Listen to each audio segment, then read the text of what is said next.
we're continuing with my sweet vampire Candice. Candice was like a skinny twig. Oh yeah, second video. There was a certain fragility about her, and that it made it seem as if she might break. Despite her fragility, Candice was tough for her supposed age, which was 14. In addition, due to her looks, yeah. In addition, like she resembled a 14-year-old brat.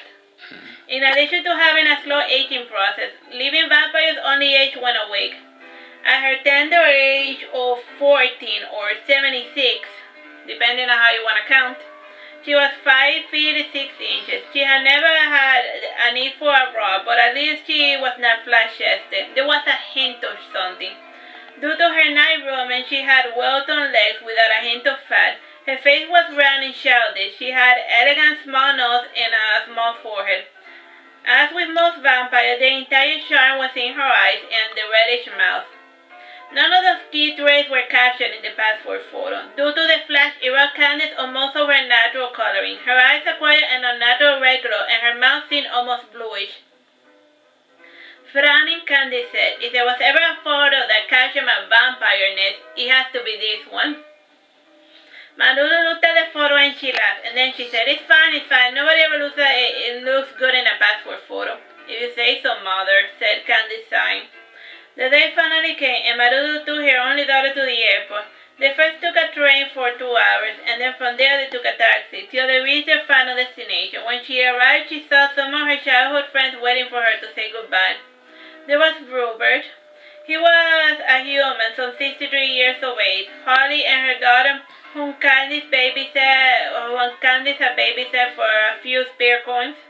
Her self-proclaimed bodyguard, Nigel, who was a werewolf, and many others. About 67 folks came to see Candy go off into the big wide world, or America, as Maruru liked to say it. This was the way Candice pronounced the word America, and she was in the habit of eating the eggs at the start of each of the world. Nigel said to Candice, "You promise to ride?" "I'm sorry, Nigel, you know I don't believe in pen pal, but if you want to hear me, you are going to have to call me." Candice did not know how long she was going to spend there, but she wanted to maintain good contact with all of her friends. Maruru kissed her daughter on the cheek, and then she handed Candice a cage with her little pet parrot bird, Cassandra the cockatoo. Candice had never been on a plane. The little airport did not have standard TSA. The fellow just passed a metal detector over Candice before letting her go. The thing had been out of batteries for weeks, but nobody had bothered to check if the thing still worked. Since Candice worried about Cassandra, Maruru was forced to pay extra to have the stupid bird sit on the plane with her daughter. The plane she was entering belonged to Qatar Airways. As with most airplanes of the day, the passengers were parked like sardines. Since Maruru had paid extra, Candice had a little private booth. She placed the bird on a nearby table, and then she settled down to watch some TV. While she waited, Cassandra the cockatoo said, "Get a plastic bag."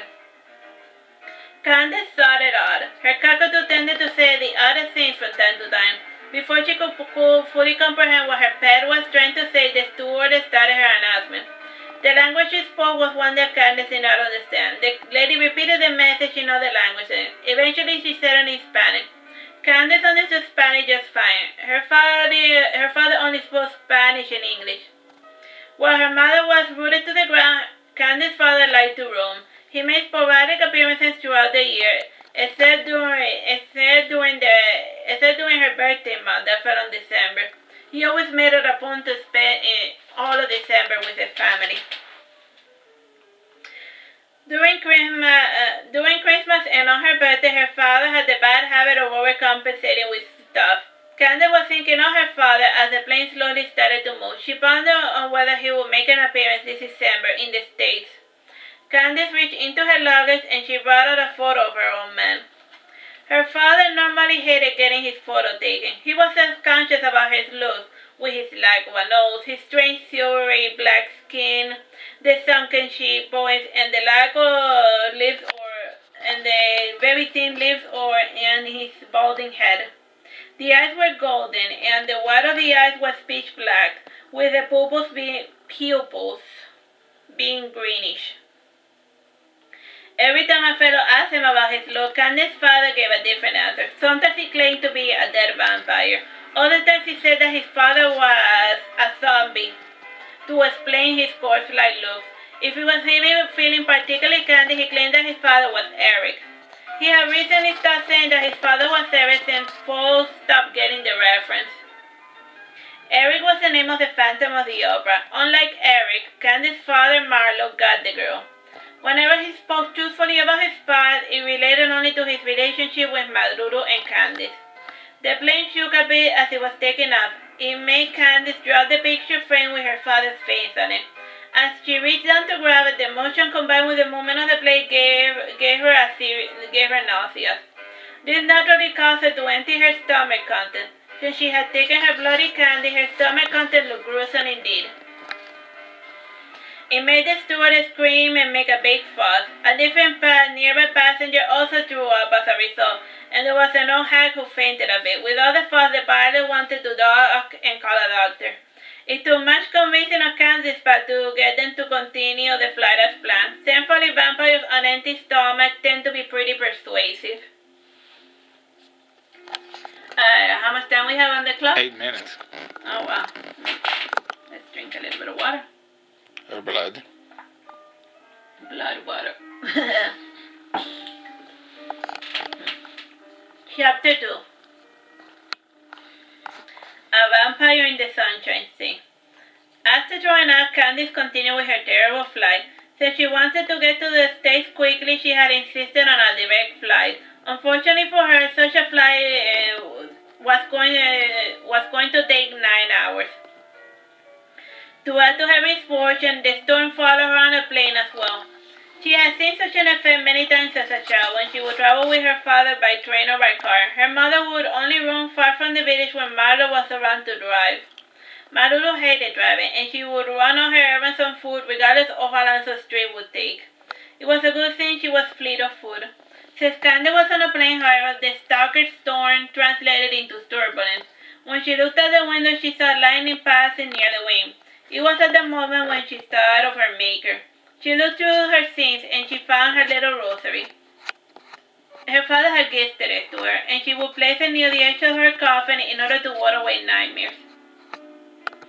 Some vampires tended to be allergic to rosaries, but Candice did not suffer from such allergies due to the blood of her father that flowed within her veins. Her mother too was not allergic to church and its icon.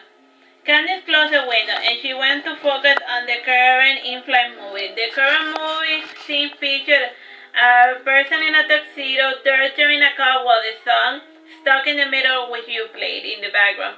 Candice found the scene pretty stupid, but it still made her laugh. The plane gave a sharp drop before regaining height again. Reservoir Dogs? Yeah. Okay.